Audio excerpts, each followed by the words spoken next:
Stop telling yourself that letting go means you failed at love.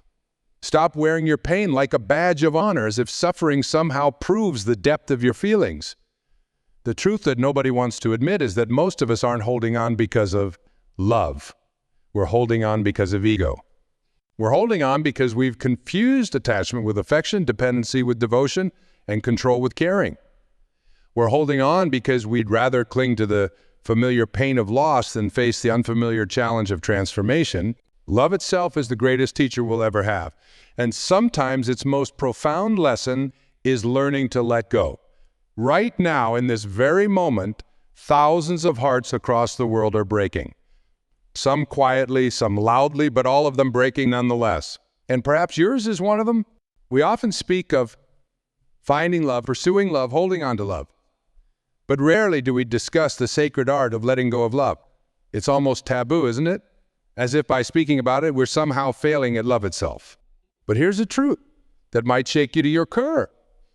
Sometimes the greatest act of love is releasing it. You see, we've been conditioned to believe that letting go means giving up. That somewhere along the way we failed. That if we just tried harder, loved deeper, or fought longer, things would have worked out differently. How many of us are carrying that weight right now? That crushing burden of what if and if only. But what if I told you that holding on too tightly to someone who needs to leave your life is like trying to hold water in clenched fists? The tighter you squeeze, the more it slips away. And in that desperate attempt to maintain control, we lose sight of something fundamental. Love, in its purest form, has no chains. Think back to the last time you felt completely free in a relationship. Not the kind of freedom that comes from independence, but the profound freedom that comes from absolute trust and acceptance. Remember that feeling. That's what love is supposed to be. Not a cage we build around each other, but a garden we tend together. Yet here we are, so many of us, turning that garden into a prison. We build walls of expectation, dig moats of dependency, and station guards of fear at every entrance and exit. We do this out of love, or at least what we believe love to be. But love was never meant to be a fortress.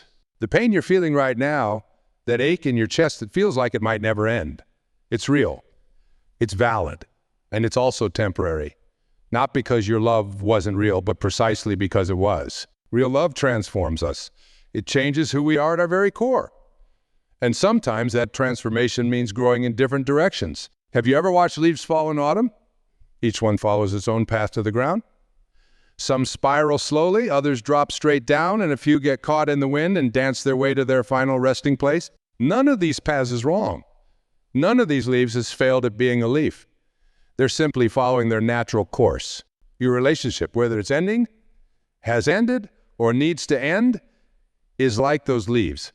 Its natural course might be coming to an end, but that doesn't diminish the beauty of its season. The memories you created, the growth you experienced, the love you shared, all of it was real. All of it mattered. All of it served a purpose. We mistake the end of a relationship for the end of love itself. We believe that by letting go, we're somehow betraying the depth of our feelings or the significance of what we shared. This couldn't be further from the truth. When we truly love someone, we want what's best for them, even if that means their path continues without us. This isn't just pretty words or philosophical posturing. It's the raw, honest truth about love in its most mature form. It's love that has evolved beyond possession and attachment into something far more profound. Genuine care for another soul's journey. Think about the people in your life right now who are struggling to let go. Maybe it's a friend holding on to a toxic relationship, a family member unable to move past a betrayal, or maybe it's you sitting here right now with your heart in your hands, wondering how to loosen your grip without losing yourself in the process. But how? How do I just let go of someone who's become part of my very being? How do I unlearn the habit of loving them? How do I stop my heart from reaching for them in quiet moments? These are the questions that keep us awake at night, that make us reach for our phones to send that text we know we shouldn't, that have us driving past their house just to feel close to them. These are the questions that make us human, that connect us all in our shared experience of love and loss. But here's what nobody tells you about letting go. It's not a single action. It's not a single action. It's not a decision you make once and then it's done. It's a practice a daily, sometimes hourly choice to loosen your grip just a little bit. It's choosing again and again to love yourself enough to honor the natural end of something that once brought you joy. It's about understanding that every relationship serves a purpose in our lives. Some are meant to last a lifetime, teaching us about commitment and growing together. Others are meant to be seasonal, teaching us about, and some are meant to be brief but intense, teaching us about passion and the importance of timing. None of these relationships is more valid than the others. None of them has failed simply because it ended. Each one is a chapter in your story, a brushstroke in the masterpiece of your life. And just as an artist must know when a painting is complete, we must learn to recognize when a relationship has served its purpose. But this recognition doesn't make the letting go any easier. Your heart doesn't understand timing or purpose or growth. Your heart simply feels what it feels. And right now, it might be feeling everything all at once. The key is not to fight these feelings or judge them, but to acknowledge them as part of your journey. When we resist letting go, we often do so because we're afraid of what lies ahead. We fear the emptiness, the silence, the loneliness that might follow. We fear losing not just the person, but the future we had imagined with them. We fear losing the part of ourselves that existed in relation to them. These fears are natural, but they're based on a fundamental misunderstanding of what letting go really means. Letting go doesn't mean forgetting. It doesn't mean erasing the past or pretending the love never existed. It means accepting that this chapter of your life has served its purpose and it's time to turn the page. The most challenging truth about letting go is that it demands us to sit with our own emptiness. In the quiet moments when distraction falls away, we're forced to confront the void where another person used to be. And that void feels endless, bottomless, overwhelming in its vastness. But what if I told you that this emptiness isn't really empty at all? What if this void is actually a space being cleared for something new? Not just new love, though that may come, but a new understanding of yourself, a new relationship with your own. You see, we often fill our lives with noise to avoid hearing our own thoughts. We crowd our hearts with attachments to avoid feeling our own essence. We cling to relationships that no longer serve us because we're afraid of who we might be without them. But in doing so, we deny ourselves the opportunity for profound transformation. Consider for a moment the metaphor of a garden again. When we remove a plant that's no longer thriving, we don't immediately fill that space with another plant. We first let the soil rest. We allow it to regenerate, to rebuild its nutrients. We give it time to become fertile again. Your heart needs the same consideration. This period of apparent emptiness is actually a sacred time of preparation. It's the space between who you were in that relationship and who you're becoming now that it's over. Growth always does. Transformation is rarely peaceful. Think about the last time you truly sat with yourself, not planning, not remembering, not regretting, just being present with all that you are in this moment. When was that? For many of us, the answer might be never. We're so busy running from our pain that we never learn to walk with it. The truth is, letting go isn't just about releasing another person. It's about releasing who we thought we needed to be for them. It's about letting go of the version of ourselves we created to fit into that relationship. It's about unbecoming everything that isn't truly us. This is where real courage comes in. Not the courage to leave, though that certainly takes strength, but the courage to stay with yourself in the aftermath. The courage to face the mirror and truly see yourself perhaps for the first time in years. And the courage to ask yourself the questions you've been avoiding. Who am I without this relationship? What do I want when I'm not considering someone else's desires? What dreams did I set aside? What parts of myself did I silence? What joy did I postpone? These questions might feel selfish at first. We've been conditioned to believe that thinking of ourselves is somehow wrong, that prioritizing our own growth is self-centered. But there's another perspective. The greatest gift you can give to the world and to any future relationships is a whole and healed version of yourself. Remember that. Love that you're letting go of, it served a purpose. It brought you to this moment of truth, this opportunity for growth. Every tear you've shed, every night you've lain awake, every moment of grief, they're all part of your transformation. They're all sacred steps on your path to becoming. But transformation requires space. It requires us to empty our cups before they can be filled with something new. This is why letting go feels so much like losing, because in a way we are. We're losing our old patterns, our comfortable habits, our familiar. We're losing the person we used to be. And that loss deserves to be honored. The relationship you're letting go of, whether it ended by choice or circumstance, changed you. It taught you things about love, about life, about yourself. These lessons are yours to keep even as you release the rest. Think of it like this. When you learn to ride a bicycle, the knowledge stays with you, even if you give the bicycle away. The same is true of love. The growth, the understanding, the wisdom you gained is yours forever. They become part of who you are. But we keep looking back at what we're losing instead of looking forward to what we're becoming. We focus on the closed door behind us instead of the open windows ahead. We mourn what could have been instead of celebrating what could be. This isn't to say that mourning isn't necessary. It absolutely is. Grief is a vital part of letting go. But grief isn't meant to be a permanent residence. It's meant to be a passage, a transformation, a cocoon from which you'll eventually emerge. Speaking of emergence, let's talk about what happens when you truly begin to let go. Not the surface level letting go, where you delete their number, but keep checking their social media. Not the partial letting go, where you say you're done, but keep a back door open in your heart.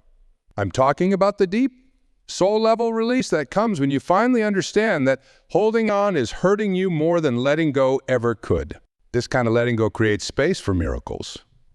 Not the kind of miracles that bring your ex back or magically heal all wounds, but the real miracles.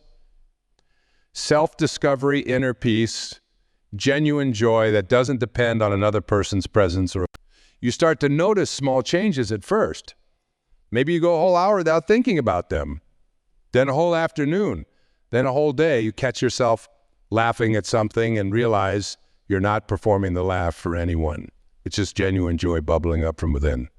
You begin to make decisions without considering their potential impact on someone who's no longer in your life. You start choosing restaurants because you like them, watching movies because you want to see them, living your life because it's yours to live. And somewhere along this journey, you realize something profound, that the love you're letting go of hasn't disappeared. It's transformed. It's no longer a desperate, clinging kind of love. It's no longer a love that demands reciprocation or present. It's become something purer, something more universal. You find yourself able to wish them well without needing to know if they're actually doing well. You can hope for their happiness without needing to be the source of it. You can acknowledge the role they played in your life without needing them to continue playing it. This is what mature love looks like. This is what it means to truly let go. It's not about stopping love.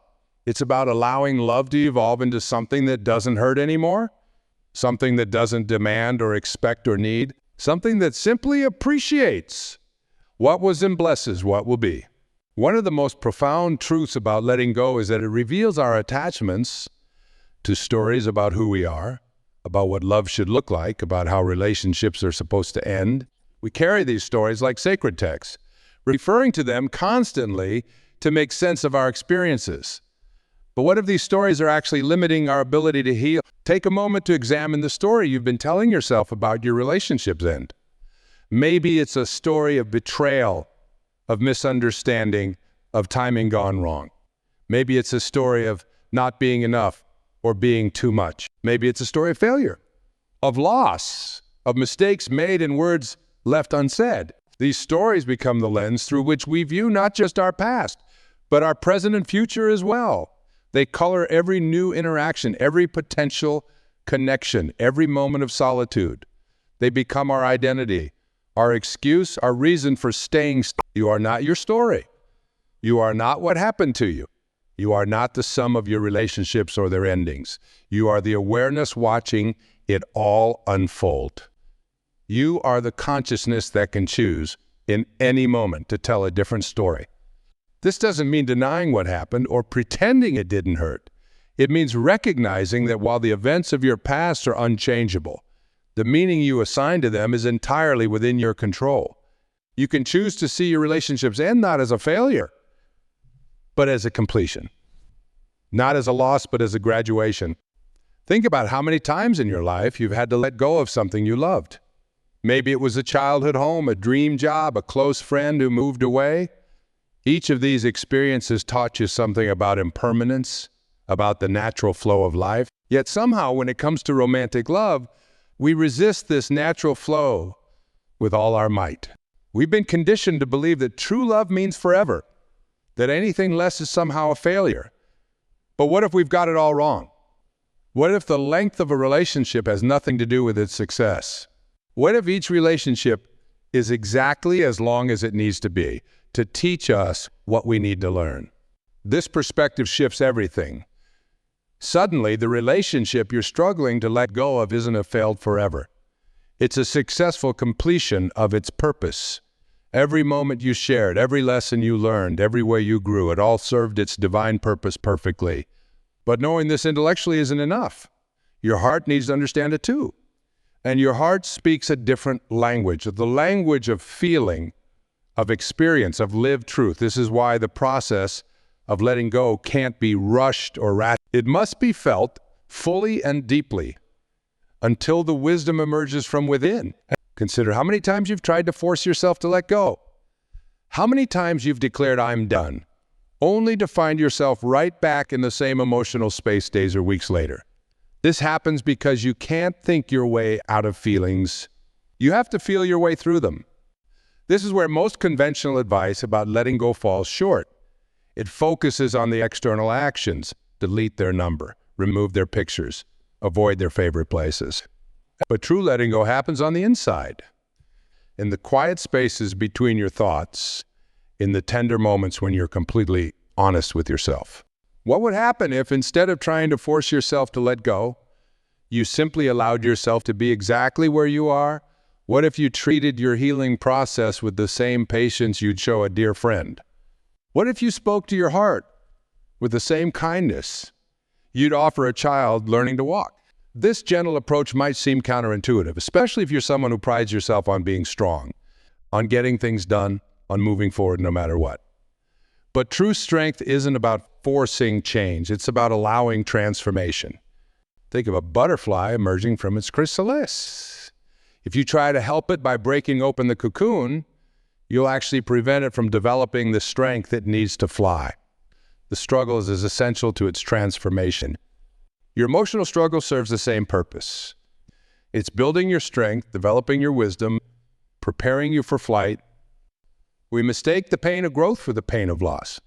When we feel that ache in our chest, that tightness in our throat, that heaviness in our limbs, we assume it's because we're still holding on to what we lost.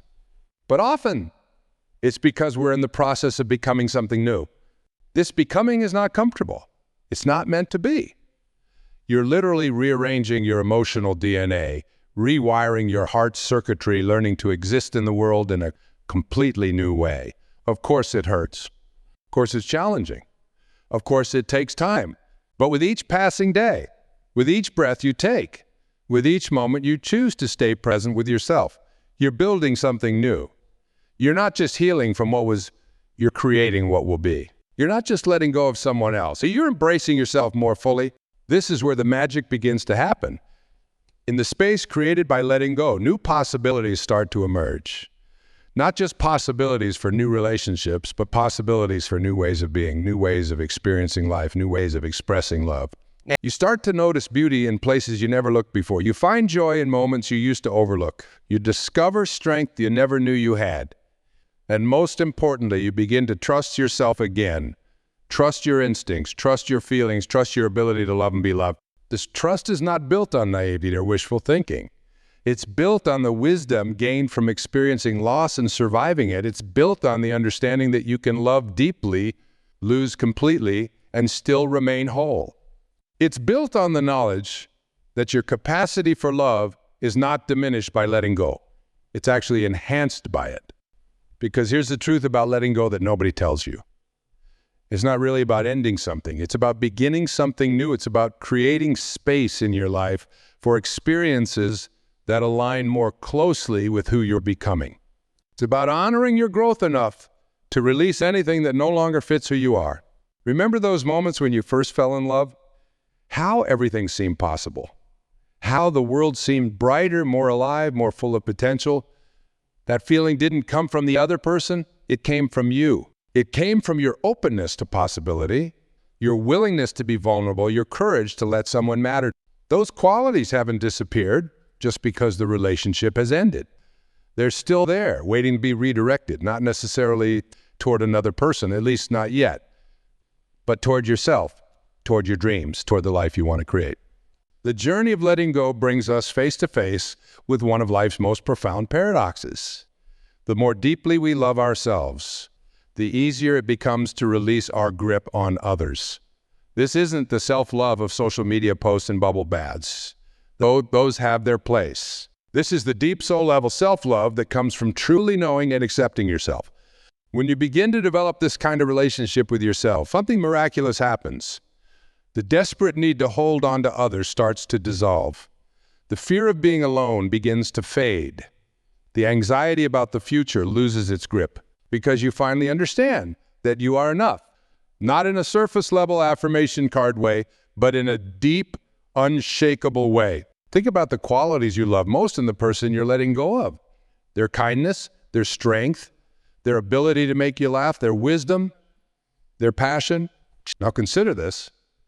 What if those qualities didn't actually come from them, but were instead mirrors reflecting parts of yourself back to you?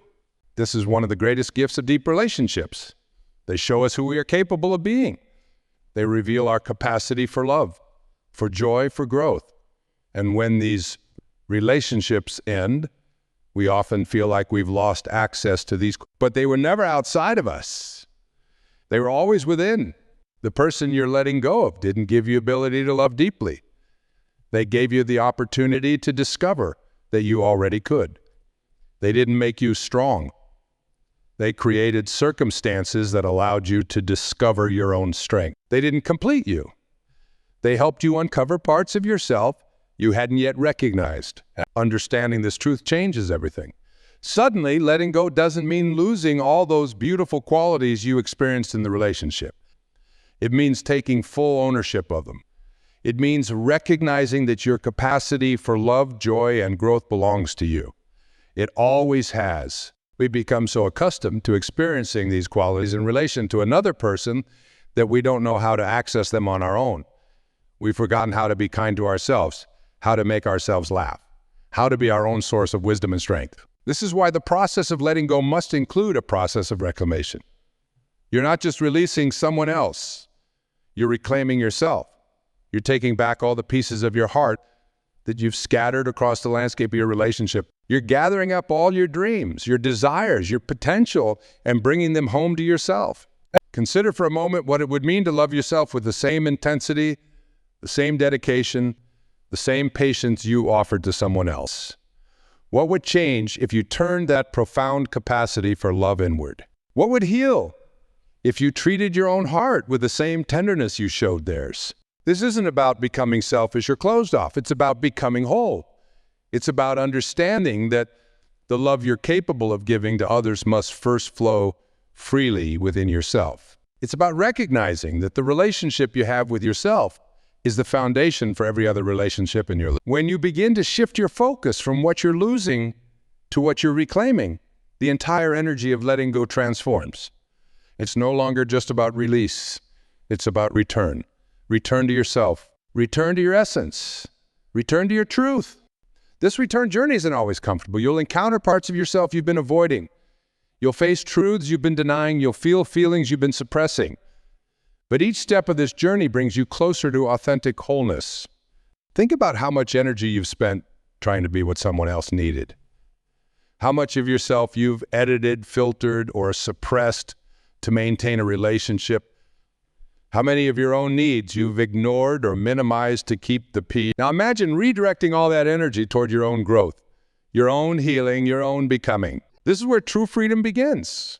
Not in finding someone new, not in trying to forget the past, but in finally fully choosing yourself, in recognizing that you are worthy of your own time, your own attention, your own love, not because of what you do or what you achieve, but simply because you exist. The world will try to rush you through this process. It will tell you to get back out there, to move on quickly, to find someone new.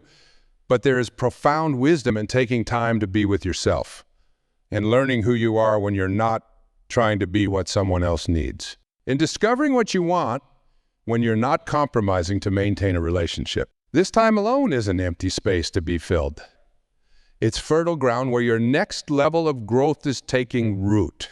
Every moment you spend getting to know yourself, every instance of choosing your own well-being, every act of self-love is creating the foundation for your future, whether that future includes a new relationship or not. Because here's another truth about letting go. It's not just about creating space for new love to enter your life, though that may happen.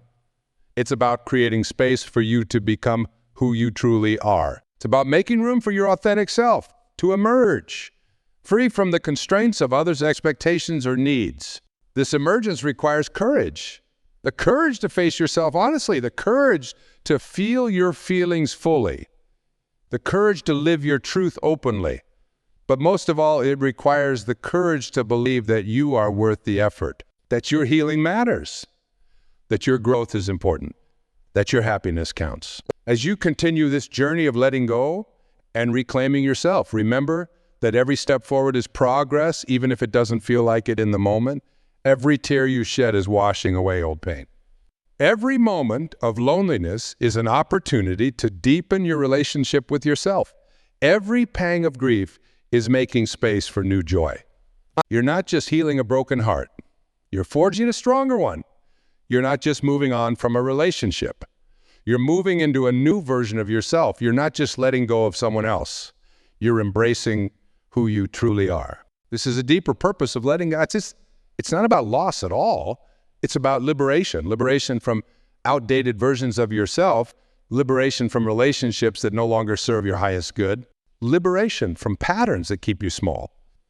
Liberation from the fear that you can't survive without someone else's presence in your life.